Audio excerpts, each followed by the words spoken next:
The village of Ravenwood lay obscured in a perpetual veil of mist, tucked away in a forgotten valley where the sun's rays seemed diluted and pale even at midday. Stone cottages with thatched roofs huddled close together, as if seeking warmth from one another, their windows like wary eyes peering into the surrounding woods. Beyond the village boundaries stretched the ancient forest, dense and impenetrable, home to whispered legends and creatures that the villagers spoke of only in hushed tones. Amid this gloom lived Eliza Blackwood, a servant girl of 18 years, who moved like a ghost through the halls of Thornfield Manor.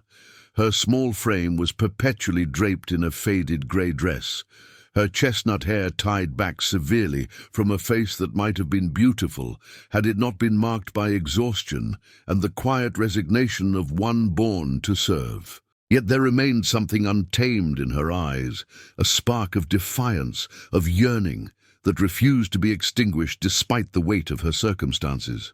"Girl, the floors won't scrub themselves while you daydream." Lady Thornfield's voice cracked like a whip across the vast entrance hall where Eliza knelt, her raw hands submerged in cold water.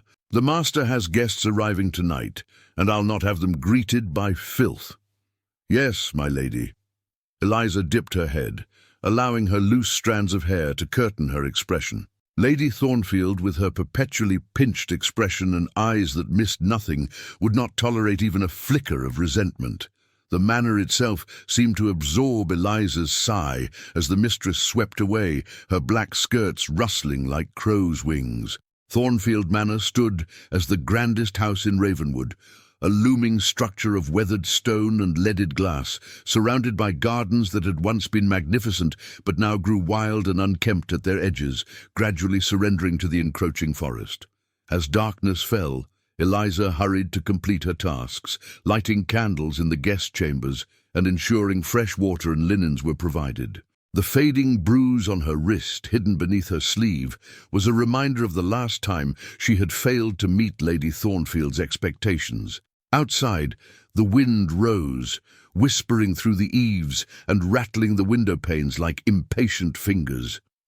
From her position on the stairs, Eliza watched as Master Thornfield greeted his guests in the entrance hall below. 3 gentlemen in fine clothing who brought with them the scent of horses and foreign places. 2 were ordinary enough, middle-aged men with ruddy complexions who laughed too loudly, but the third caused Eliza's breath to catch in her throat. He was tall, unnaturally so, his figure silhouetted against the candlelight like a charcoal sketch. His face was pale as moonlight on snow, framed by raven hair that fell in waves past his shoulders. Even from a distance, Eliza could see that his eyes were different, too bright, too knowing. He moved with the liquid grace of a predator, each gesture precise and deliberate. "Lord Dragomir," announced Master Thornfield with a flourish, "has travelled from the Carpathian Mountains to discuss business opportunities. He will be our honoured guest for the coming fortnight." Lord Dragomir. The name settled in Eliza's mind like a spell, foreign yet somehow familiar.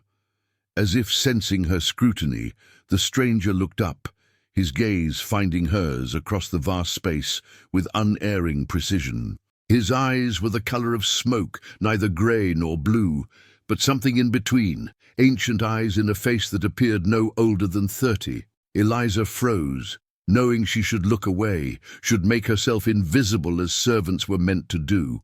But she could not move, caught like prey in that mesmerizing gaze. The corner of Lord Dragomir's mouth lifted in the faintest suggestion of a smile, and Eliza felt heat rise to her cheeks. Only when Lady Thornfield cleared her throat sharply did Eliza remember herself, dropping her eyes and continuing up the stairs with her heart pounding wildly against her ribs. That night, as wind howled around the eaves of the servants' quarters, Eliza dreamed of those smoke-coloured eyes, of hands cold as marble touching her face with impossible gentleness. She woke with a start, her nightdress damp with sweat, despite the chill that permeated the small attic room. Outside her window, the moon hung full and heavy, casting silver light across her bed. Sleep eluded her thereafter, her mind filled with forbidden thoughts of the mysterious lord. The following days brought a peculiar tension to Thornfield Manor. Lord Dragomir kept unusual hours, often absent during daylight, emerging only as the sun began its descent. The other guests commented on his eccentric habits, but Master Thornfield silenced their observations with talk of foreign customs. Eliza found herself assigned increasingly to tasks that brought her into the guest's presence, serving his evening meals, though she noticed he rarely ate, refreshing the fire in his chambers, which he preferred cooler than most, bringing fresh water for washing, which returned untouched. Each encounter left her more fascinated than the last. Unlike the master and mistress, Lord Dragomir addressed her directly, in a voice like velvet over stone. "Your name, if I may?" he asked on the third evening, as she placed a silver candelabra on the desk in his chambers. "Eliza, my lord." Her voice emerged steadier than she felt, her eyes fixed on the dancing flames rather than his face. "Eliza." He spoke her name as if tasting it, giving weight to syllables that had always seemed plain before. "Tell me, Eliza, are you happy here at Thornfield?" The question startled her, inappropriate in its directness and in the genuine interest it conveyed. No one had ever asked after her happiness before. I am fortunate to have employment, my lord." "That is not what I asked." His voice remained gentle, but there was something beneath it, a current of authority that made prevarication impossible. "No," she admitted, the truth falling from her lips before she could consider the wisdom of such honesty. "I am not happy here." He nodded, as if her answer confirmed something he had already suspected. Few are truly happy in cages, however gilded they may appear. Eliza risked looking at him then, and found his expression thoughtful, his strange eyes reflecting the candlelight like twin moons. A faint scar traced the line of his jaw, visible only when the light caught it just so, a reminder that whatever he was, he had not always been invulnerable. "You speak as one who has known captivity, my lord," she ventured, immediately regretting her boldness. But Lord Dragomir merely smiled, revealing teeth that seemed too white, too sharp. "Centuries of it, in various forms." He spoke as if making a jest, yet there was no humor in his eyes. "You may go, Eliza, but I would speak with you again, if you are willing."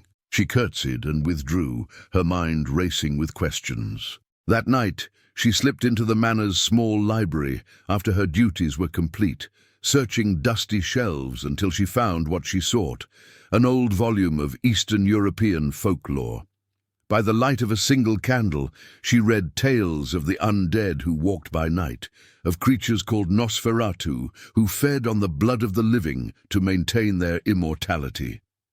Vampires. The word should have terrified her, should have sent her fleeing to the village priest with tales of the devil's presence within Thornfield's walls. Instead, Eliza felt a strange sense of wonder. If such beings existed, what other marvels might the world contain beyond Ravenwood's boundaries? Their clandestine conversations continued over the following days, stolen moments in shadowed corridors or the solitude of Lord Dragomir's chambers while the household slept. He spoke of cities Eliza had never heard of art and music and literature from ages past, as if he had witnessed their creation firsthand. He listened, truly listened, as she shared her small dreams, of learning to read properly, of seeing the ocean, of one day escaping the suffocating confines of service. "You were meant for more than this half-life," he told her one evening as she knelt to tend his fire. His cold fingers brushed her cheek, lifting her face toward his. "There is a light in you, Eliza Blackwood, that they have failed to extinguish."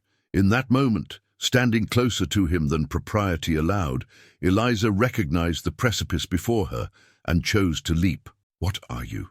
she whispered, though she already knew. His smile held no pretense now, revealing what he had kept concealed from the others. "I believe you have already discerned the answer to that question. Does it frighten you?" "No," she answered truthfully. What frightened her was not what he was, but what she felt for him, this impossible, overwhelming attraction that defied every boundary of class, mortality, and natural law. Lord Dragomir, Alexander, as he permitted her to call him in private, did not deny his nature when she confronted him with her suspicions. He had walked the earth for over 4 centuries, he told her, witnessing the rise and fall of empires, the best and worst of humanity. He had not come to Ravenwood by chance. Business with Master Thornfield was merely a convenient pretext. He had sensed something here, a disturbance in the ancient magics that permeated the region. Magics older than himself, older perhaps than written memory. "There is power in this valley," he explained, "dormant now but stirring. I sought its source and found instead you." "Me? I have no power." Eliza laughed at the absurdity. "Don't you?" His eyes searched hers. "Have you never noticed how plants flourish at your touch? How animals seek your company? How wounds heal faster under your care? These are not coincidences, Eliza." She wanted to deny it, but fragments of memory rose unbidden. Her mother's voice warning her never to speak of the strange things that happened around her, the suspicion with which some villagers regarded their family, the small miracles that she had learned to conceal or explain away. Their connection deepened with each passing night. Alexander showed her a world beyond Thornfield's walls, taking her through moonlit forests at impossible speed, sharing with her the heightened senses that allowed him to hear the heartbeat of a dormouse in the underbrush or scent, approaching rain days before it fell. He never took her blood, though she offered it freely. "Your gift is precious," he told her. "I would not diminish it for my sustenance." But their secret could not remain hidden forever. As summer waned toward autumn, whispers began circulating among the servants, of Eliza's changed demeanor, of her disappearances at night, of the strange attention paid to her by the foreign gentleman. Mrs. Havershaw, the cook who had shown Eliza small kindnesses since her arrival at Thornfield, pulled her aside one morning with worry etched on her weathered face. "Mind yourself, child," she cautioned, her voice barely audible over the clatter of the kitchen. "There's talk, and Lady Thornfield has ears everywhere. Whatever you're about with that lord, end it now before worse comes." But it was already too late. That very evening, as Eliza slipped from her attic room, intending to meet Alexander in the garden, she found Lady Thornfield waiting in the narrow corridor, her face a mask of cold fury. "So the rumors are true," she hissed, gripping Eliza's arm with bony fingers. "You've been consorting with our guest like a common harlot." "No, my lady, I—" The slap came without warning, snapping Eliza's head to the side. "Do not compound your sin with lies. I've seen how you look at him, how you linger in his presence. Did you think a creature like you could aspire to a nobleman's attention? You're nothing but a servant girl, dirt beneath his boots." Tears stung Eliza's eyes, not from the physical pain, but from the helpless rage that surged within her. A curious sensation began building in her chest, a warmth that spread outward through her limbs, making her fingertips tingle, and the air around her seemed to shimmer. Lady Thornfield's eyes widened in sudden fear. "What devilry is this?" She released Eliza's arm as if burned, backing away. "I always knew there was something unnatural about you, just like your mother before she was driven out. Witch's blood runs in your veins." The accusation rang through the corridor, drawing other servants from their quarters. Faces appeared at doorways, expressions ranging from shock to vindication. Mrs. Havershaw alone looked stricken, crossing herself fervently. "No!" Eliza protested, but the curious energy still coursed through her, causing the candle flames nearby to flare and dance. I wouldn't—" But Lady Thornfield was already calling for Master Thornfield, her voice shrill with righteous anger. Within the hour, Eliza found herself locked in the root cellar beneath the kitchen, the cool earth floor seeping damp through her dress as she huddled against the stone wall. Through the small grate near the ceiling, she could hear frantic activity above. Shouts, hurrying footsteps, the clatter of horses as someone rode for the village. They would fetch the priest, she knew, and perhaps others skilled in identifying those touched by darkness. Ravenwood had not seen a witch trial in decades, but the old ways lingered, the old fears. And now they had entwined her supposed witchcraft with her feelings for Alexander. To love a vampire, even the suggestion would be enough to condemn her in the eyes of the village. Hours passed, marked only by the gradual shifting of shadows across the cellar floor. Eliza's thoughts turned to escape to Alexander. Surely he would sense her absence, would come for her before they could carry out whatever punishment they devised. But as the first pale light of dawn filtered through the grate, bringing with it the sound of many voices gathering in the courtyard above, a terrible understanding settled over her. He could not come to her rescue in daylight, and by nightfall it might be too late. The cellar door creaked open, revealing Master Thornfield, flanked by two village men she recognized as members of the parish council. Behind them stood Father Ambrose, his lined face grave beneath his shock of white hair. "Eliza Blackwood," the priest intoned, "you stand accused of practicing unholy arts and of forming an unnatural attachment to a foreign gentleman suspected of similar dark powers. You will be brought before the village council to answer these charges." As they bound her wrists with coarse rope, Eliza's fear gave way to a strange calm. She thought of Alexander's words, "There is power in this valley." She thought of her mother, who had fled Ravenwood before Eliza was old enough to remember her face. She thought of the small miracles she had spent her life denying. And as they led her from Thornfield Manor into the harsh light of morning, Eliza felt something stir deep within her soul, something ancient and powerful that responded to her desperation. Her faith, not in the God of Father Ambrose, but in the connection she had forged with Alexander, in the truth of what she was only beginning to understand about herself, burned like a beacon within her. They might curse her name and condemn her body, but they could not touch what was awakening inside her. And somehow, Eliza knew that awakening would be her salvation. The gathered crowd parted like a dark sea as Eliza was marched through the village square. Faces she had known since childhood now twisted with suspicion and fear. Mouths that had once greeted her with smiles now whispered prayers of protection against her supposed evil. The morning mist clung to the cobblestones, curling around her ankles as if trying to hold her in place. The village hall, a squat stone building that doubled as courthouse when needed, loomed before her. Its heavy oak doors stood open, revealing the dimly lit interior where the council awaited. Eliza lifted her chin, refusing to enter with the demeanor of one already condemned. "The girl shows no remorse," muttered one of the men, gripping her bound arms. "See how proudly she carries herself." "Pride cometh before the fall," quoted Father Ambrose, walking solemnly behind them. Inside, the hall had been arranged for judgment.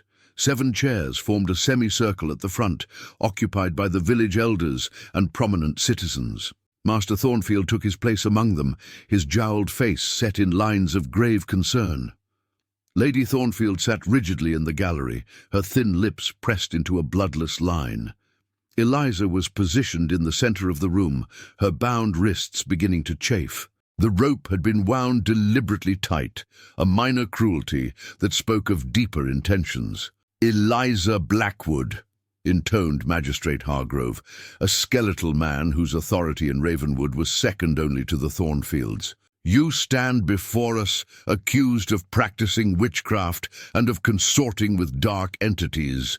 How do you answer these charges?" Eliza surveyed the faces arrayed against her. She saw no allies, no possible avenue for mercy. The truth would condemn her as surely as any lie. "I have practiced no witchcraft," she stated clearly, her voice stronger than she felt, "and I have harmed no one in this village." Magistrate Hargrove's eyebrows rose at her deliberate omission. "You do not deny consorting with the foreigner, Lord Dragomir." "I have spoken with him, yes, as have many in this room." A murmur rippled through the gathered spectators. Lady Thornfield rose to her feet, indignation radiating from her rigid frame. "She does more than speak with him. She steals away to his chambers at night. I have witnessed her using unnatural powers, making flames leap and air shimmer. My husband's household has harbored a servant of darkness." A serious accusation. Magistrate Hargrove nodded. Have others witnessed these phenomena? Several servants from Thornfield Manor were called forward, each recounting small oddities they had observed over the years. Flowers that bloomed out of season where Eliza tended the garden, a kitchen fire that had suddenly extinguished itself when she gasped at nearly burning her hand, the way animals fell quiet and watchful in her presence.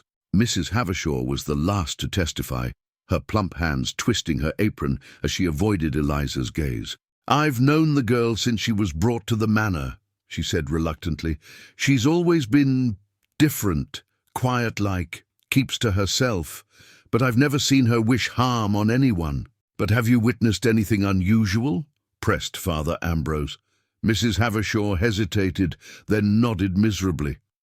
The cut on my finger last month, a nasty one from the butcher's knife.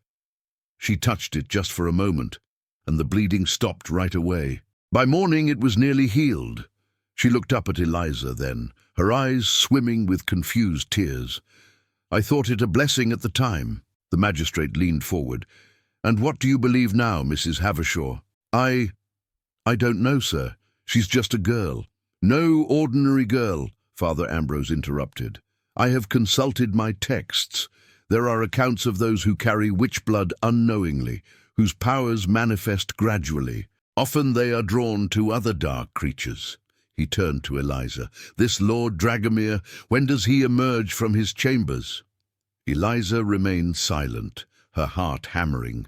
To confirm their suspicions about Alexander would endanger him, yet her silence would be taken as admission. He is sensitive to sunlight, Master Thornfield volunteered. A medical condition, he explained, not uncommon among the nobility who seldom labor outdoors. Indeed, Father Ambrose said dryly. And his appetite, his habits. He dines privately, Lady Thornfield added, claims foreign customs. The priest nodded as if these details confirmed his worst fears. The signs are clear. This foreign lord bears all the markings of a Nosferatu, a vampire. And this girl, with her strange abilities and connection to him, is either his thrall or something equally dangerous. A collective gasp rose from the spectators. Several women clutched their children closer, while men exchanged dark looks. The word vampire traveled through the crowd like wildfire, igniting primal terror. This is madness, Eliza protested. You speak of myths and legends, not flesh and blood people. Silence, thundered Magistrate Hargrove. Your denials only strengthen our resolve. Ravenwood has stood for generations as a bastion against the darkness of the forest. We will not allow it to be corrupted from within. He conferred briefly with the other council members before continuing. Eliza Blackwood, you will be held in the church crypt until sunset. At that time, if your friend appears to defend you, we shall deal with him as our ancestors taught us. If he does not, you will face the traditional tests to determine your nature. Eliza's blood ran cold. The traditional tests were nothing more than torture, ducking in the mill pond to see if she floated like a witch, pricking of the skin to find insensitive spots, forced consumption of blessed items. Few survived such ordeals with body or mind intact. And what of Lord Dragomir? Master Thornfield asked, a flicker of concern crossing his face. He is still a guest under my roof, a nobleman with powerful connections. If he is what we suspect, Father Ambrose replied, then his noble title means nothing. The church has procedures for such abominations. As Eliza was led from the hall toward the church, she felt the strange warmth building within her again. It pulsed through her veins like liquid sunshine, gathering strength from her fear and desperation. The ropes binding her wrists suddenly felt looser, though she had not struggled against them. The Church of St. Michael the Archangel stood at the highest point in Ravenwood, its weathered stone spire reaching toward heaven like a supplicant's hands. Its crypt, hewn from the bedrock beneath, was accessed through a heavy iron door at the rear of the building. The space had not been used for burials in living memory, the damp conditions proving unsuitable for proper preservation. Now it served occasionally as storage for church valuables or, in times of strife, as an impromptu prison. Two village men pushed Eliza inside, untying her wrists only to secure her with a longer chain fastened to an iron ring in the wall. A single lantern was left burning, casting grotesque shadows across the moss-covered walls. The door clanged shut, the sound of the key turning in the ancient lock echoing in the confined space. Alone in the gloom, Eliza sank to her knees on the cold stone floor. The crypt contained several stone sepulchres bearing the effigies of forgotten nobles, their features worn smooth by time and moisture. Water dripped somewhere in the darkness beyond the lantern's reach, a steady rhythm like a mourner's tears. "Alexander," she whispered, though she knew he could not hear her through stone and earth, through the barrier of daylight that held him prisoner as surely as this crypt held her. "If you can sense me somehow, stay away. They're waiting for you." Yet even as she warned him in her thoughts, a selfish part of her yearned for his arrival, for the impossible rescue that would only lead them both to destruction. What hope did they have against an entire village, armed with the desperate courage of the terrified? Even Alexander's supernatural strength had limits. Hours passed, marked only by the gradual dimming of the lantern as its oil burned low. Eliza found herself drifting between alertness and a strange dream state, her mind wandering down paths of memory and possibility. She thought of her mother, of whom she recalled only fragments, a lilting laugh, hands that smelled of rosemary, a whispered warning, "Never let them see what you are." Had her mother possessed the same abilities? Was this why she had fled Ravenwood? Eliza had always been told her mother had abandoned her, but perhaps she had been driven away, or worse.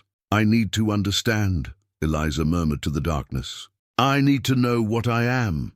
As if in response to her plea, the lantern flame guttered and died, plunging the crypt into absolute darkness. Panic seized her for a moment, but then something remarkable happened. A soft glow emanated from her skin, faint at first, but growing steadier, a pearl-like luminescence that pushed back the shadows. Eliza stared at her hands in wonder as they shed light, like the moon reflected on still water. "This is why they fear you," came a voice from the deepest shadows. "This is why they would destroy what they cannot comprehend." Eliza's heart leaped to her throat as a figure stepped forward, not Alexander, but a woman clothed in a simple grey dress, her hair a tumble of chestnut waves shot through with silver. Her face bore the gentle weathering of middle age, but her eyes, Eliza's eyes, sparkled with an ageless vitality. "Mother," Eliza breathed, scarcely believing what she saw. The woman smiled, the expression transforming her face from merely handsome to luminous. "My Eliza, how you've grown into your power, despite everything they did to suppress it. How are you here? They said you left Ravenwood, abandoned me." "I was driven out," the woman confirmed, moving closer but stopping just beyond the reach of Eliza's chain. "When your father died, they feared what I might become without his tempering influence, as they called it. I was given a choice, leave you behind and never return, or watch us both burn." Her eyes grew haunted. "I believed you would be safer without me, that your gifts might lie dormant if I wasn't present to awaken them." "What gifts?" Eliza demanded. "What am I? You are a daughter of the old blood, the bloodline that protected this valley long before churches and villages arose. Some call us witches, others more accurately name us guardians. The forest remembers us, even when men choose to forget." She gestured around the crypt. "Even this place was once sacred to our kind, before the Christians built their church atop it. Can you feel the energy beneath your feet? The currents of power that flow like underground rivers?" Eliza closed her eyes, focusing on the sensations she had always dismissed as fancy. There it was, a subtle vibration, a whisper of energy rising through the stone into her body. It felt like coming home to a place she had never known she'd left. "The Vampire Lord, he sensed what you are," her mother continued. "Their kind have always been drawn to ours, sometimes as enemies, sometimes as allies, occasionally as something more. You know about Alexander?" Eliza asked, startled. Her mother's expression grew troubled. I know of him. His reputation among our kind is complex. He has helped some, destroyed others. His motives are his own. She hesitated. Eliza, you must understand. What you feel for him may not be entirely natural. Vampires exert a powerful attraction, particularly on those with gifts like ours. It's more than that, Eliza insisted. He sees me, truly sees me. He's shown me a world beyond servitude and fear. Perhaps, her mother allowed, but ask yourself, why did he come to Ravenwood now, after all these centuries? What does he seek from this place, from you? Before Eliza could respond, a soft scraping sound came from the door, the key turning in the lock. Her mother's form seemed to waver, like a reflection in disturbed water. They come, she whispered urgently. Listen carefully, Eliza. Your power is strongest where the old and new worlds meet. Thresholds, crossroads, boundaries of all kinds. When the moment comes, remember, the forest is our ally. It remembers the old covenant. Don't leave me, Eliza pleaded as her mother's form grew increasingly transparent. I don't understand. Trust what flows through your veins. Blood calls to blood, power to power. Her voice faded as her image dissolved into the shadows. I am never far from you, daughter of my heart. The door swung open, revealing Father Ambrose, accompanied by two grim-faced men carrying torches. The priest started visibly when he saw Eliza illuminated by her own soft glow, then crossed himself hastily. The light of Satan himself, he muttered. Bring her. The sun sets, and we must be prepared. They unchained her from the wall, but kept her wrists bound as they led her out of the crypt. The evening air struck her face like a caress after the dank confinement below. The village square had been transformed during her imprisonment. A large stake had been erected in the center, surrounded by bundles of kindling. Nearby stood a cart bearing a water barrel, for the ducking test, she presumed. The villagers had gathered in a wide circle, their faces taut with anticipation and dread. To Eliza's horror, she saw that another stake had been prepared beside the first.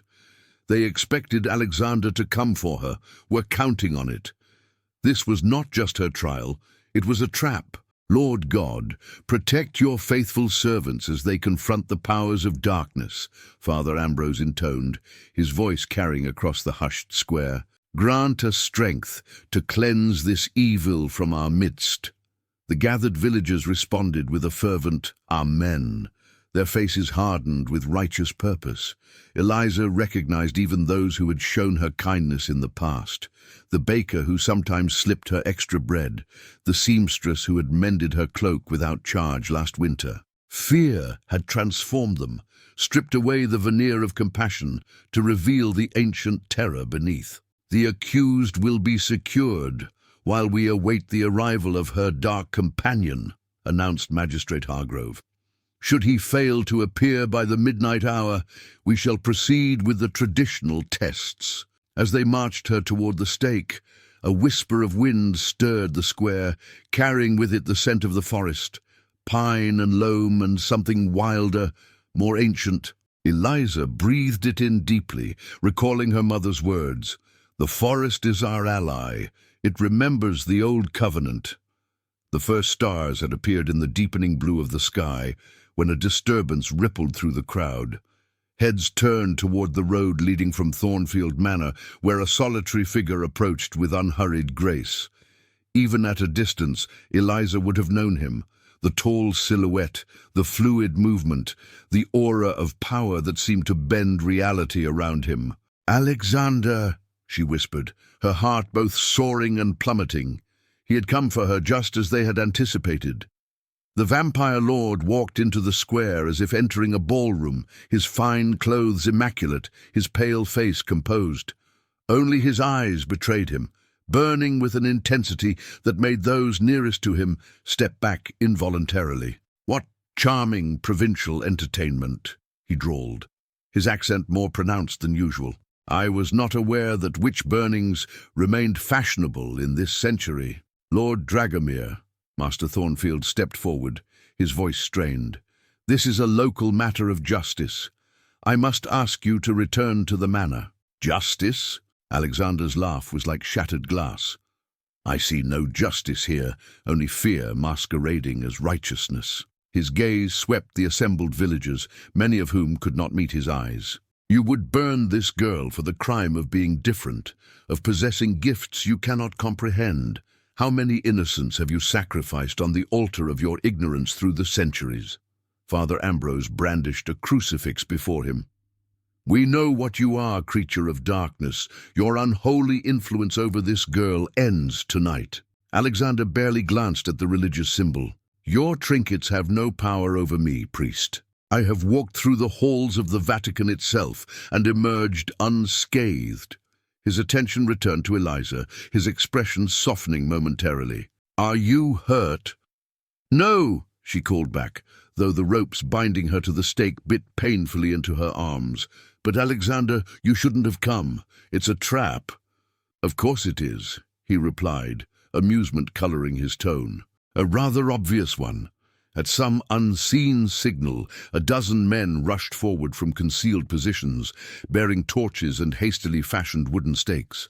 Alexander moved with preternatural speed, becoming a blur of motion as he evaded their initial attack. 2 men fell unconscious before they realized they had been struck. Another found himself lifted bodily and tossed into the water barrel intended for Eliza's ducking. But even Alexander's supernatural reflexes could not counter so many opponents at once. A hurled net, weighted with small iron crosses, entangled his legs momentarily. It was enough. 3 men tackled him from behind, driving him to the ground while others piled on, pinning his limbs with desperate strength. Father Ambrose approached cautiously, a wooden stake in one hand and a mallet in the other. In nomine Patris et Filii et Spiritus Sancti, the priest began, positioning the stake over Alexander's heart. No, Eliza screamed, struggling against her bonds. The familiar warmth surged within her, no longer a gentle glow, but a raging inferno that demanded release. The ropes around her wrists smoldered, then burst into flames that somehow did not burn her skin. The fire raced up the stake behind her, consuming the wood at an impossible rate. The villagers cried out in terror as Eliza stepped away from the burning stake, her unbound hands radiating that pearlescent light, brighter now, pulsating with the rhythm of her heartbeat. The ground beneath her feet seemed to tremble, responding to her distress. The forest is our ally, she whispered, remembering her mother's words. It remembers the old covenant.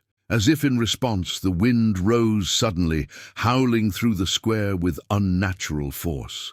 From the edge of the forest that bordered Ravenwood, a sound arose, a rushing, rustling chorus of movement. Birds launched themselves from the trees in swirling flocks despite the darkness. Animals emerged from the underbrush, deer and foxes, badgers and hares, moving with strange purpose toward the village. The men holding Alexander faltered, their attention divided by this new threat. It was enough.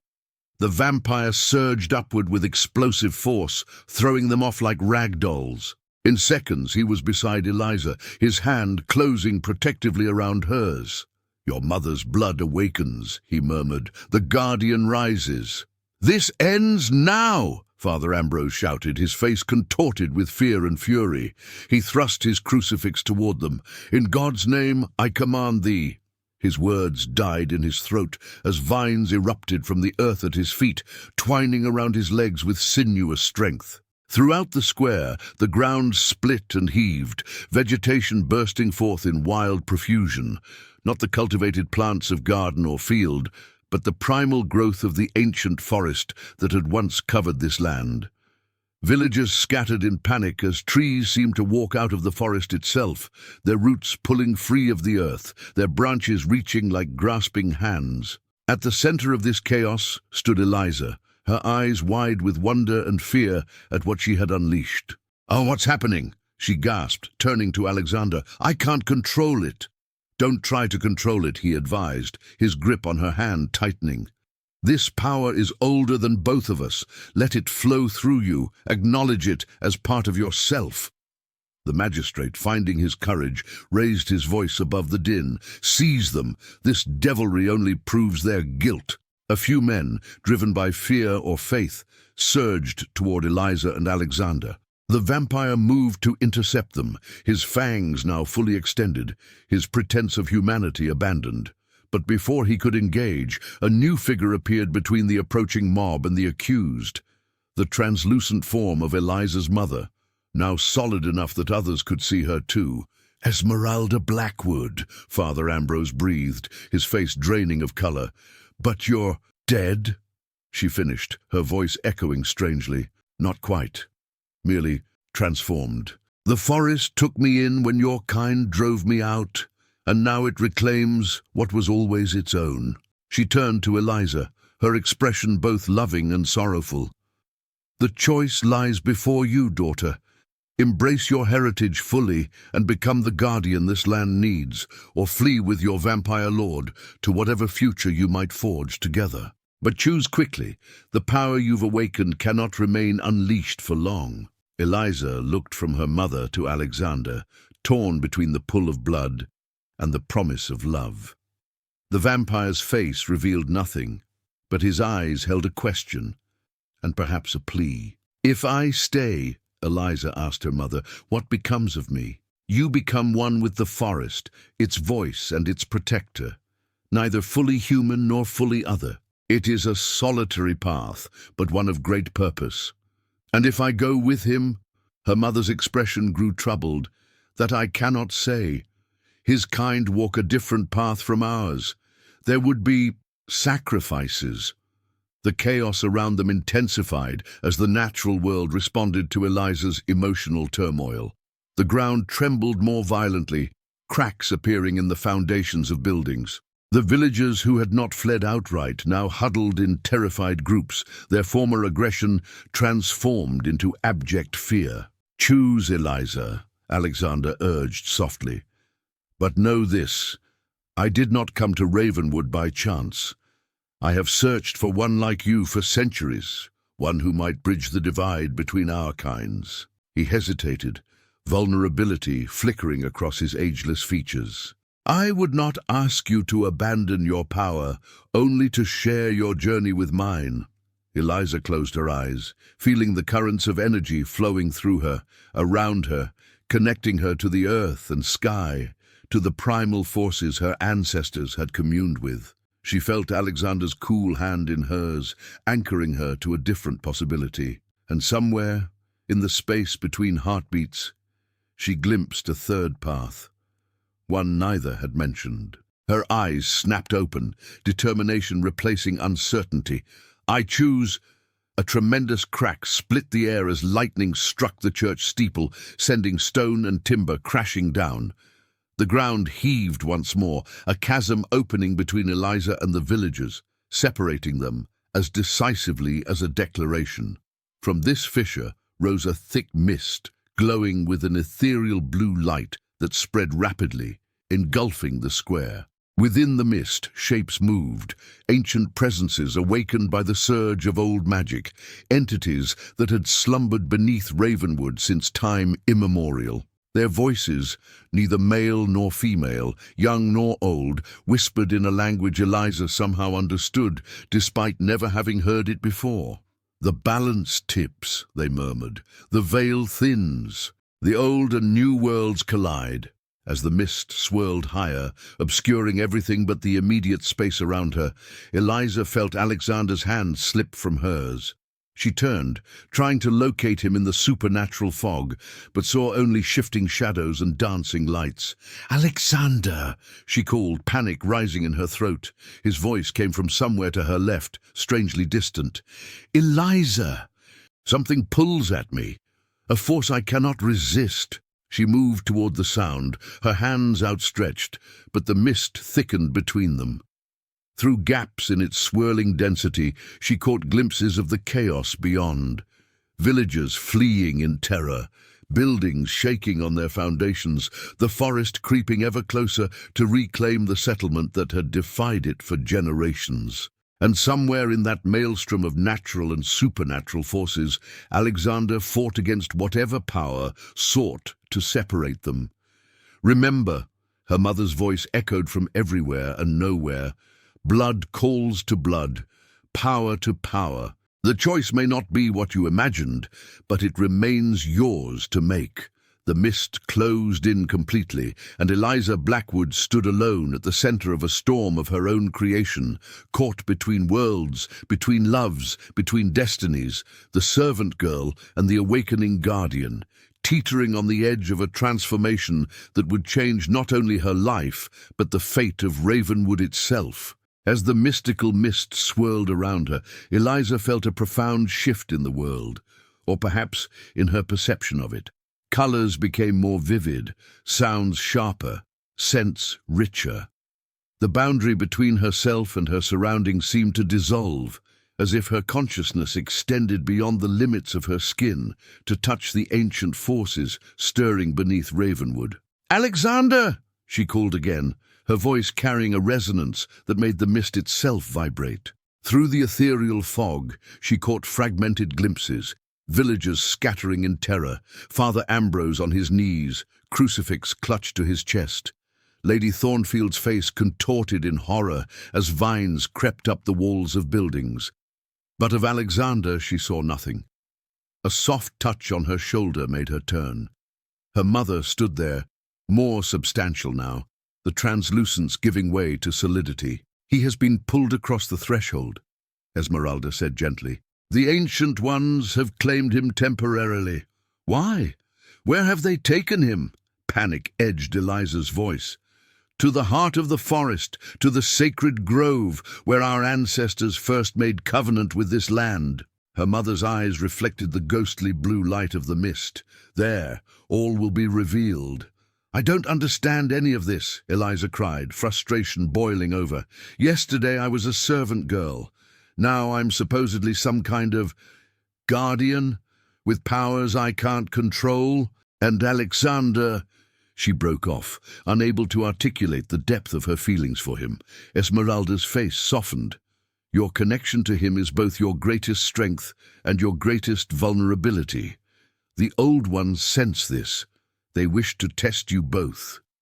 Test us how? That is for them to reveal." Her mother gestured toward the turbulent mist. "The way lies open before you. Follow the path that calls to your blood." Eliza peered into the fog, but saw no discernible path. Yet as she focused, she became aware of a subtle current in the mist, a directional flow that seemed to tug at something deep within her. It led away from the village square, toward the ancient forest that encircled Ravenwood. "The villagers!" She hesitated, looking back at the chaos she had unwittingly unleashed.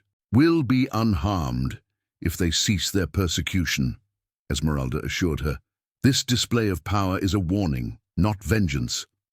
Her expression hardened slightly. Though some might deserve harsher judgment for their cruelty, Eliza thought of Lady Thornfield's cold eyes, of Father Ambrose's righteous condemnation, of the stake they had prepared for her.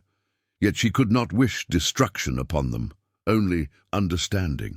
"I have to find him," she decided, stepping forward into the current of mist. It parted before her like a living curtain, revealing a narrow path that had not existed moments before, a trail of luminescent moss cutting through the encroaching forest.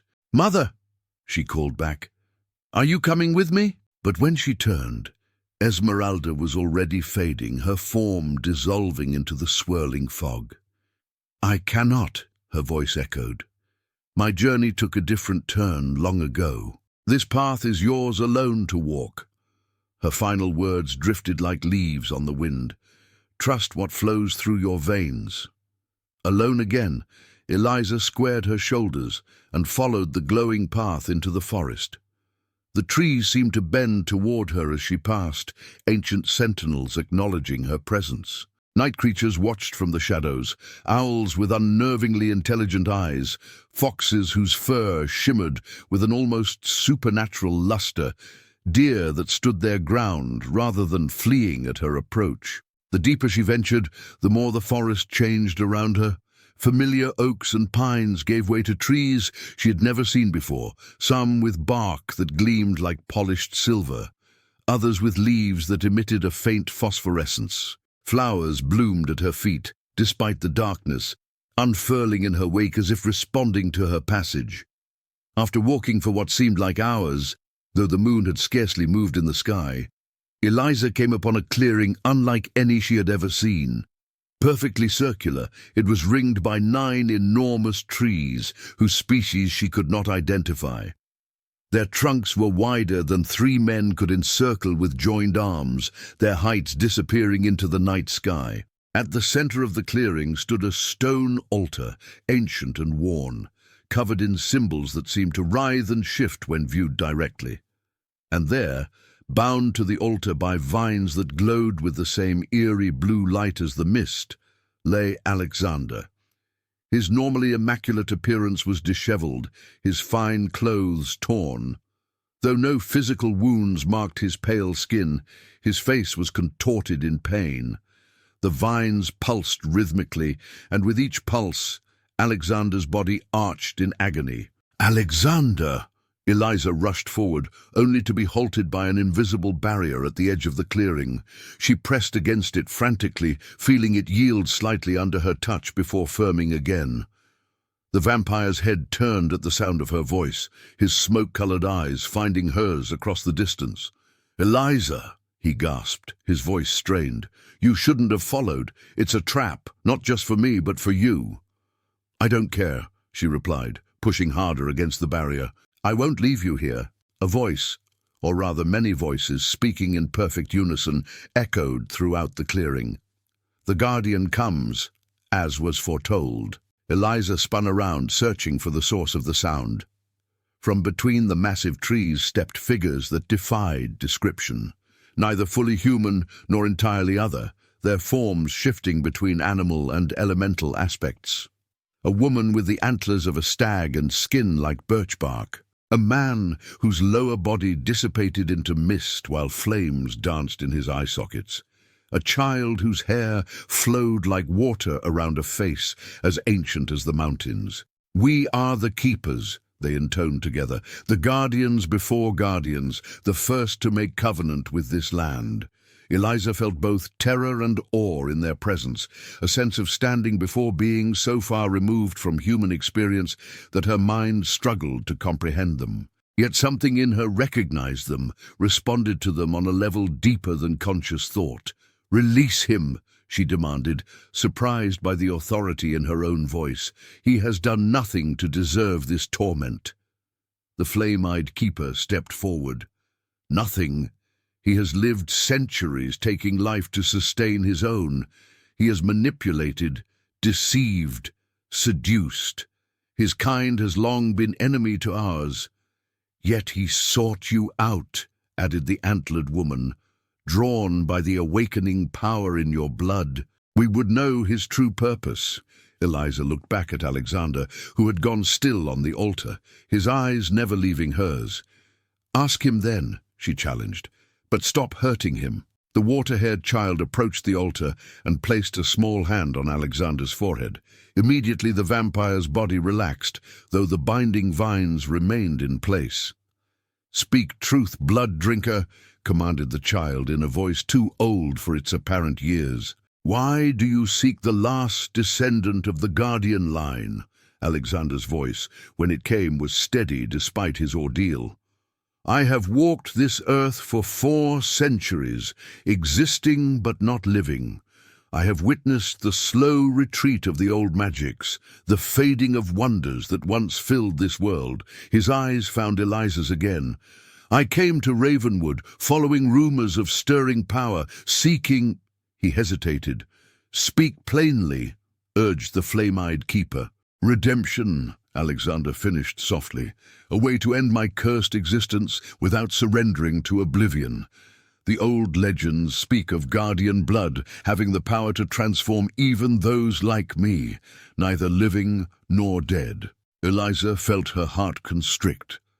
"You want to be human again?" I want peace, he corrected gently. Whether that means mortality or something else, I cannot say. But when I found you, his voice broke slightly. I recognized something in you that called to what remains of my soul. What began as self-interest became something I had not felt in centuries. The keepers exchanged inscrutable glances, communicating in some silent language Eliza could not interpret. He speaks truth, announced the antlered woman, but not the complete truth. There is more. There is, Alexander admitted. The bond between a vampire and a guardian has occurred only twice before in all of history. In both cases, their united power created something new, a balance between dark and light, death and life, a healing of the breach between the old world and the new. His gaze intensified. I began seeking Eliza for selfish reasons, but I stay now because I believe our meeting was no accident. It was destiny. The keepers circled the altar, their forms shifting more rapidly now, blending into one another until they seemed a single entity with many aspects. The vampire speaks of the convergence, they said in their unified voice, a rare alignment, when barriers between worlds thin, when what was sundered might be rejoined. They turned their collective attention to Eliza. But such power comes at great cost. The last guardian to attempt union with a vampire was consumed by it, her essence scattered to the winds. What exactly are you suggesting would happen? Eliza asked, struggling to understand. The flame-eyed aspect separated slightly from the others. If your blood were freely given to him during the convergence, at this sacred site, a transformation would occur, not into human, not into vampire, but something that has no name in any tongue still spoken. The power unleashed would either restore the old covenant between mankind and the natural world, or destroy you both, and perhaps much more. When is this convergence? Eliza pressed. It begins now, replied the water-haired child. The mist that separated you from the villagers marks its commencement. It will reach its peak when the moon touches the center of the sky, less than an hour hence. The realization of what they were truly offering dawned on Eliza. This was not just about saving Alexander or herself. It was about healing a fundamental rift in the world. The balance her mother had spoken of, the ancient covenant that had been forgotten as mankind turned from the old ways. And if I refuse? She asked quietly. Then he will be released, said the antlered woman, and you both may leave this place. But the opportunity will not come again for 1,000 years. The power awakened in you will fade gradually, returning to dormancy, and he will continue his existence as he has, immortal but incomplete, powerful but purposeless. Eliza moved closer to the barrier, which yielded slightly more than before, allowing her to approach the altar. Alexander's face was a study in conflicted emotions, hope, fear, longing, and something deeper that made her breath catch. You didn't tell me everything, she said, not accusingly, but with a need to understand. About why you came to Ravenwood, about what you sought from me. I couldn't, he replied, not until I was certain of what I felt for you, beyond the mystical connection between our kinds. His voice softened. I have existed too long to mistake mere attraction for something more profound. What I feel for you, Eliza Blackwood, transcends blood and magic. It is the one truly human thing that has remained with me through the dark centuries. The raw emotion in his voice stirred something deep within her, yet doubt lingered. How can I trust this? She whispered. How do I know this isn't another manipulation, another use of your vampire allure? You don't, he answered honestly. You can only trust what you feel, what your own blood tells you. Eliza closed her eyes, focusing inward on the power that had awakened so dramatically. It pulsed through her veins like liquid starlight, resonating with the energy of the forest around them. And when she directed her attention toward Alexander, she sensed a corresponding darkness in him. Not evil, but a void where life should be. A hunger that could never be truly sated. Yet beneath that, buried so deep that perhaps even he had forgotten its existence, burned a spark of something pure and undiminished by his centuries of undeath. His humanity, preserved like an ember, waiting to be rekindled. Her eyes flew open. "I'll do it," she declared, addressing the keepers. "I'll attempt the convergence with him," the composite being that the keepers had become separated once more into distinct entities, their expressions unreadable. "You understand that failure means destruction?" asked the flame-eyed one. "And success means transformation into something neither human nor vampire?" added the antlered woman. "I understand," Eliza confirmed, her voice stronger than she felt. The water-haired child approached and placed a cool hand on Eliza's cheek. "Then prepare yourself, young guardian. The moment approaches when the veil is thinnest." The barrier dissolved completely, allowing Eliza to step into the center of the clearing. The binding vines around Alexander loosened, but did not release him entirely, still holding him to the stone altar. "This must be done with full consent and perfect clarity," instructed the keepers circling the altar. "The blood must be freely given, not taken." The moonlight intensified as clouds parted above the clearing, illuminating the scene with silver radiance. The symbols on the altar began to glow with an inner light, no longer seeming to shift, but settling into definite, ancient patterns. Eliza approached Alexander, her heart pounding with fear and anticipation. She placed her hand on his cheek, mirroring the keeper's earlier gesture. "Are you certain?" he asked, searching her face. "If there were any other way—" "There isn't," she said simply. "And even if there were, I think this is what I want. What we both need." Around them, the forest seemed to hold its breath. The normal sounds of night creatures fell silent. Even the wind died away, leaving an expectant stillness. The antlered woman approached, bearing a blade that seemed formed of moonlight itself. "The cut must be made with this," she said, offering it to Eliza. "A relic from the time before time, when the first covenant was sealed." Eliza took the knife, surprised by its weight, despite its ethereal appearance. The handle fit her palm, as if made for her hand alone. "The moon approaches its zenith," warned the flame-eyed keeper. "You must act now, or the moment will pass." Drawing a deep breath, Eliza pressed the blade to her wrist. The moonlight metal parted her skin without pain, blood welling immediately from the cut, blood that seemed to shimmer with the same pearlescent light she had emitted earlier. "With my blood freely given," she intoned, words coming to her from some ancestral memory, "I offer healing to one who walks in darkness. With my power freely shared, I seek balance between old world and new." She held her bleeding wrist above Alexander's lips. The vampire's eyes darkened, hunger warring with restraint. "Are you sure?" he asked one final time, his voice strained. Instead of answering, Eliza lowered her wrist to his mouth. The moment Alexander's lips touched her blood, the clearing exploded with light. The 9 trees surrounding them burst into brilliant illumination, their trunks becoming translucent, revealing the flow of ancient magic rising from roots deep in the earth to branches that seemed to touch the stars themselves. The altar beneath Alexander began to vibrate, the symbols shifting once more, rearranging themselves into patterns of increasing complexity. The binding vines dissolved into particles of light that swirled around the pair, like a cyclone of energy. Eliza gasped as sensation overwhelmed her, Alexander's mouth on her wrist, drawing her blood in measured sips, the power flowing out of her and somehow returning transformed. The presence of the keepers merging with the energy around them, the voice of the forest itself singing in a language older than words. Through it all, her eyes remained locked with Alexander's. In their smoke-colored depths, she witnessed his long life unfolding, moments of beauty and horror, joy and despair, stretching back through centuries of solitary existence.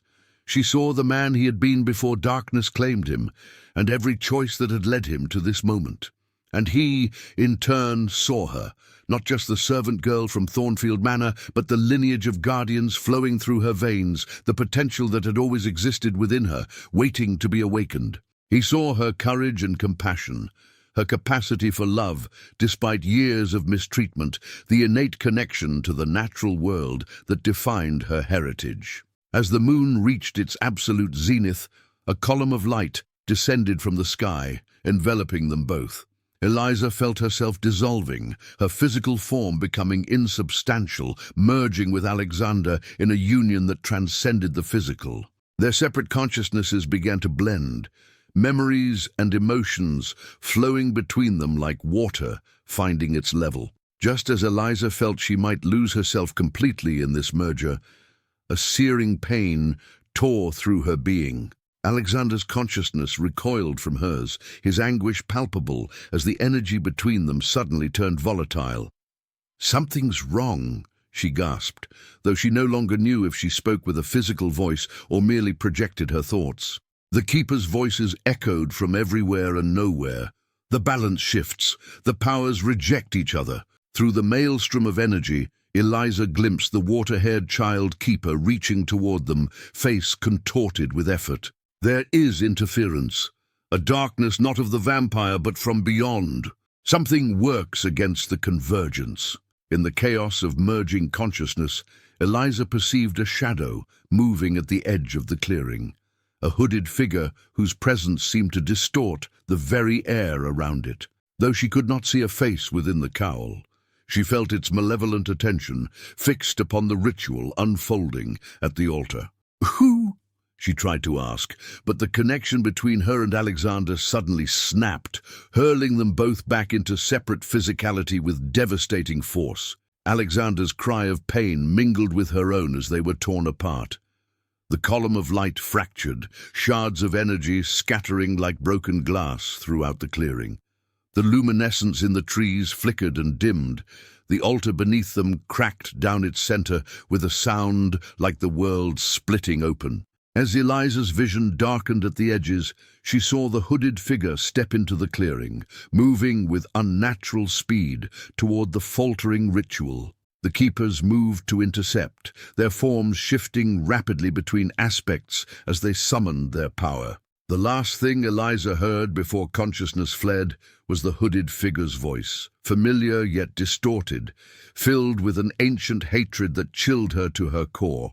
"The covenant will not be renewed while I still draw breath. The guardian line ends tonight." The world returned to Eliza in fragments. First sound, the whisper of wind through leaves, then sensation, cool earth beneath her body, finally sight as her eyes fluttered open to a canopy of trees silhouetted against a pre-dawn sky. Her body felt simultaneously leaden and insubstantial, as if she existed between states of being. She struggled to sit upright, memories flooding back in a disorienting rush. The ritual, Alexander's lips on her wrist, the merging of their consciousness, and then the hooded figure, the violent separation, the altar splitting beneath them.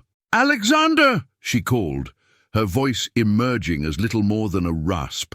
The clearing had transformed in the aftermath of the failed convergence. The 9 great trees still stood, but their luminescence had dimmed to a faint pulsing glow. The stone altar lay in ruins, its pieces scattered across the ground like discarded toys of some cosmic child. Of the keepers, there was no sign. Movement drew her attention to the far side of the clearing. There, half concealed by shadows, Alexander knelt with one hand pressed to the earth, his head bowed. Even from a distance, Eliza could see he had changed. His skin, always pale, now possessed a subtle translucence that revealed ghostly impressions of the veins beneath. His hair, once raven black, was now streaked with silver that caught what little light filtered through the trees. "Alexander!" she called again, stronger this time. He raised his head, and Eliza gasped. His eyes, those smoke-colored eyes that had first captivated her, now swirled with flecks of gold, as if fragments of her own power had lodged themselves permanently within his gaze.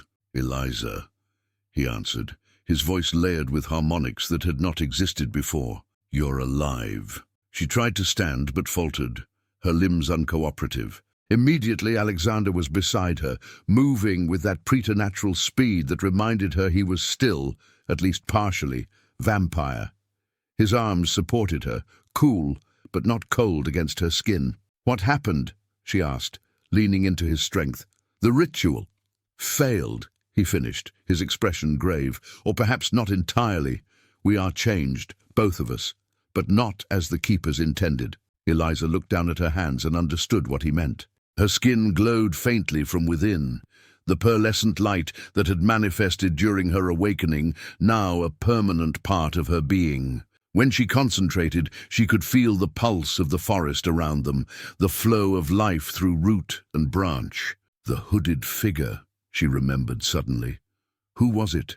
What happened to the keepers? A shadow crossed Alexander's face. They fought to protect us while we were vulnerable. The hooded one? He hesitated, something like pain flickering in his eyes. It was Lady Thornfield. Lady Thornfield, Eliza echoed, disbelief coloring her voice. But how could she? She is more than she appears, Alexander explained grimly. Much more. While you were unconscious, I glimpsed her true nature when the keepers tore away her disguise. She is one of the Hollow Ones, beings that feed on magic itself, that seek to drain the world of wonder and reduce it to mere mechanism. Eliza's mind reeled, struggling to reconcile the pinch-faced mistress of Thornfield Manor with such an elemental evil. Yet in retrospect, certain oddities made a terrible sense. Lady Thornfield's aversion to the forest, her harsh suppression of anything that hinted at the supernatural, her specific cruelty toward Eliza once her powers began to manifest. She knew what I was, Eliza realized, all along. That's why she treated me with such contempt, not just as a servant, but as a threat. Not just a threat, Alexander corrected, helping her to stand fully. The threat. The Guardian line was thought extinct until your awakening jeopardizes everything the Hollow Ones have worked toward for centuries. And the Keepers, Eliza pressed, dreading the answer. Alexander's face grew solemn. Scattered, but not destroyed. They sacrificed much of their power to shield us from the worst of Lady Thornfield's attack. They cannot help us now. As dawn light strengthened, filtering through the trees in dusty shafts, Eliza took in their situation more fully. Though the ritual had failed to complete the intended transformation, both she and Alexander had been fundamentally changed. She could feel new abilities stirring within her, a deeper connection to the natural world, an awareness of energies that had previously been invisible to her. And Alexander, she studied him carefully, had gained something too, a vitality that hadn't been present before, a hint of warmth in his skin. Not human, certainly, but no longer entirely vampire either. We're caught between, she murmured, understanding dawning. Neither what we were, nor what we were meant to become. Yes, he agreed, his gaze tracking the strengthening daylight with something like wonder. For the first time in 4 centuries, I can feel the approaching sun as warmth rather than threat. Yet the thirst remains, if muted. A distant sound caught their attention, voices calling, branches breaking, the unmistakable sounds of a search party moving through the forest. The villagers, Eliza realized. They're hunting us. Alexander nodded grimly. Led by Lady Thornfield, no doubt. She will not stop until she has destroyed you and the covenant remains broken. But why? What does she gain from keeping humanity separated from the old magics? Power of a different kind, Alexander explained, helping her move deeper into the shelter of the trees. The Hollow Ones thrive in a world where wonder is replaced by cold reason, where forests are felled for industry, where the old ways are forgotten. They feed on the dying breaths of magical creatures, on fading beliefs, on the severed connections between mankind and the natural world. As they moved swiftly through the forest, Eliza felt the trees responding to her presence, branches shifting to clear their path, roots sinking deeper to avoid tripping her feet. Despite the danger pursuing them, she marveled at this newfound communion. The ritual may have failed, she observed, but it changed me nonetheless. I can feel the forest as if it's an extension of myself. The convergence began the process, Alexander agreed. Though interrupted, it awakened dormant aspects of your guardian heritage. And it seems, he added with a faint smile, that some of your essence transferred to me as well. Eliza remembered the merging of their consciousness, how she had seen the entirety of his long existence, how he had witnessed the lineage of guardians flowing through her blood. That connection, once established, could not be entirely undone, even when violently severed. They paused at the edge of a small stream, the water glittering in the strengthening daylight. Eliza knelt and peered at her reflection, startled by the transformation she saw. Her chestnut hair now contained subtle highlights of green and gold, as if sunlight through leaves had been woven into each strand. Her eyes, once plain brown, now shimmered with the same pearlescent quality that infused her skin.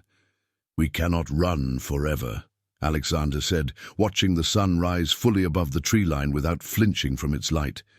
"Lady Thornfield will not rest while you live, and there is more at stake than our survival." Eliza nodded, understanding dawning.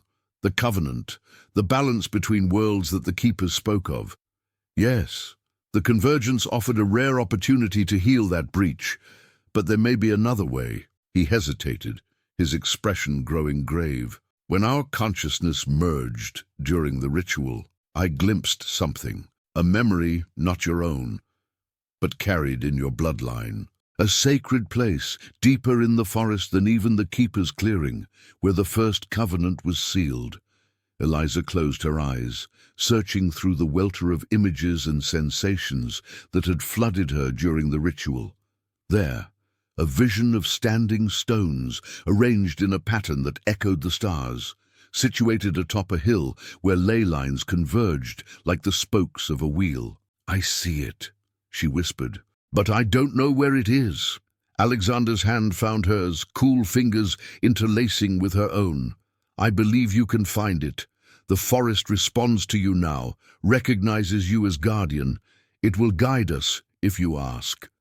Eliza hesitated only a moment before closing her eyes again, this time extending her awareness outward.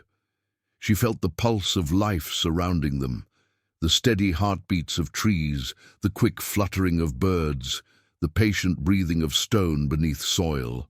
And there, like a current in deep water, a directional pull that tugged at something primal within her. "This way," she said with sudden certainty, leading Alexander deeper into the forest, away from the sounds of pursuit. They traveled through realms of the forest that defied ordinary description. Groves where butterflies with wings like stained glass clustered so thickly on tree trunks that the bark itself seemed to flutter and shift. Glades where mushrooms tall as men leaked spores that danced like fireflies in the dappled light. Streams that flowed uphill as easily as down, their waters singing melodies that made the heart ache with longing for places never seen. Throughout their journey, Eliza sensed the forest's awareness of them, curious, cautious, but ultimately accepting. Creatures that should have fled at their approach instead watched with intelligent eyes. Plants turned toward them like flowers following the sun. "The old magic recognizes us as neither enemies nor strangers," Alexander observed, as a fox with 3 tails padded alongside them for a time before disappearing into the underbrush. "But will it be enough?" Eliza wondered. "If the ritual failed—" "The ritual was one path," Alexander reminded her. "There are always others. The Keepers themselves were guardians once, before they transcended their human forms. Your mother found another way to merge with the forest after being driven from Ravenwood." Mention of her mother sent a pang through Eliza's heart. "Do you think she survived Lady Thornfield's attack?" "I believe so," Alexander said gently. Her connection to the forest seemed more profound than the Keepers, as if she had become the forest in some essential way. By midday, they reached the foot of a steep hill that rose like an island amid the sea of trees. Unlike the surrounding forest, which teemed with vibrant life, the hill seemed oddly static, frozen in time. The vegetation covering its slopes was neither fully alive nor dead, but preserved in a state of perfect, eternal suspension. "The timeless hill," Alexander breathed, recognition in his voice. I've heard legends, but never thought to see it with my own eyes. Eliza felt the rightness of the place resonating through her changed body. This is it, the sacred site from the vision. They began to climb, the terrain growing increasingly strange as they ascended. Plants that had been extinct for millennia grew alongside species that, by all rights, should not evolve for thousands of years to come. The air itself seemed charged with possibility, thick with the scent of lightning, though the sky remained clear. Near the summit, they found what they sought, a circle of standing stones, weathered by untold ages, yet somehow pristine, arranged in a pattern that mirrored constellations no human astronomer had yet identified. At the center stood a smaller altar than the one in the keeper's clearing, this one unadorned except for a single symbol carved into its face, a tree whose roots and branches formed a perfect circle, representing the eternal cycle of existence. As Eliza approached the altar, images flooded her mind, not memories of her own life, but visions from her ancestral line.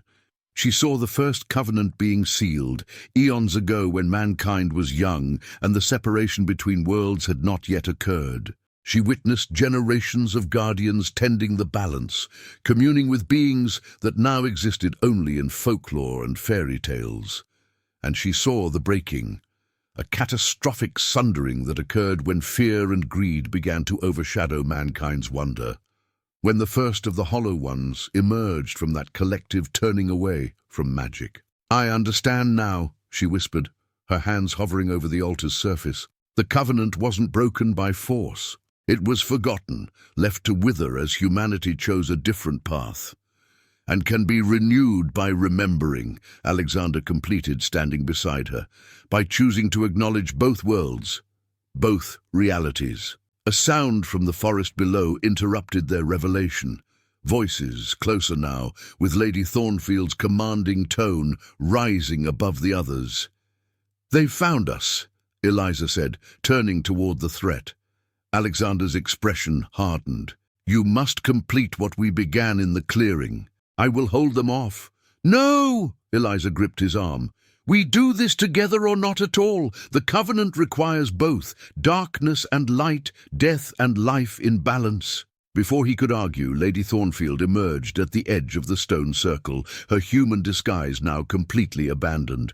In its place stood a being of nightmare, elongated limbs bent at impossible angles, skin like tarnished silver stretched too tight over a frame that denied anatomy, a face with too many eyes and a mouth that opened sideways to reveal teeth like shattered glass. "The Guardian and her pet vampire," the creature hissed, its voice a cacophony of discordant tones. How touching, and how futile! Behind this monstrosity came others, villagers from Ravenwood, their eyes vacant, moved like puppets by the Hollow One's will. Among them, Eliza recognized Father Ambrose, Master Thornfield, and the magistrate, all stripped of volition, reduced to instruments of Lady Thornfield's malice. "You cannot stop what has already begun," Eliza declared, drawing on her newfound power. Light bloomed around her hands, spreading to encompass Alexander as well. The Hollow One laughed, the sound like metal scraping bone. "The convergence has passed. The keepers are scattered. You stand alone, half transformed, with no idea how to complete what you've started."